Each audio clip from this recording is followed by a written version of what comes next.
including voice actors, all need to come back together and save Scooby-Doo. So this actually brings up a very interesting question that I have had regarding the Scooby-Doo franchise for a while now. Did the franchise, in terms of its direct-to-video movies, actually get worse over time? Or are people just saying that the first 4 are the best because of nostalgia?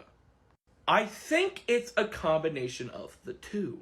Now, full disclosure, I believe that Scooby-Doo on Zombie Island is actually the best Scooby-Doo movie.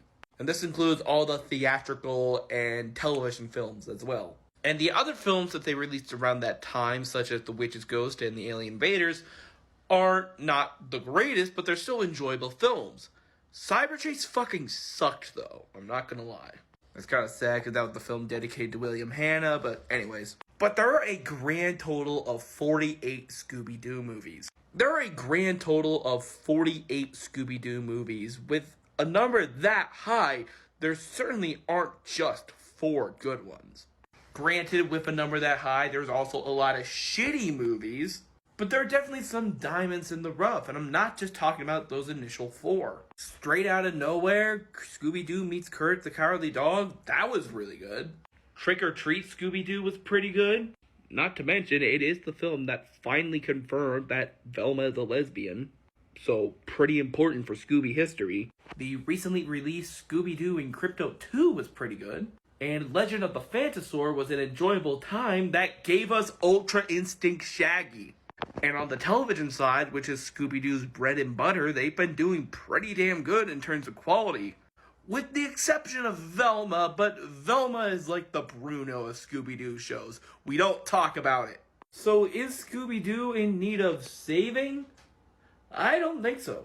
The franchise has been doing the same thing it's always been doing ever since 1969. Make a TV show that lasts a couple seasons or so before moving on to the next one in a couple years, while also releasing 2 to 3 direct-to-video animated films a year, with varying degrees of quality. Is it easy to get burnt out on Scooby-Doo media? Yeah. Is it alright to prefer some of the older media that you watched as a kid? Yeah. But the reason Scooby-Doo has remained relevant over 50 years later is because of its simplicity. The simplicity of the characters, the monsters, the mysteries, everything. As long as it's the characters we all know and love doing the thing we know them best, solving mysteries while cracking a cute one-liner here and there, people are going to love it no matter what. And even if new Scooby-Doo content releases throughout the years, and even if you'll constantly see people claiming that the first 4 direct-to-video movies were the only good ones, you can always depend on 3 things. Frank Welker will always be the voice of Fred, Matthew Lillard is the best Shaggy, no questions asked, and Velma fucking sucks as a show.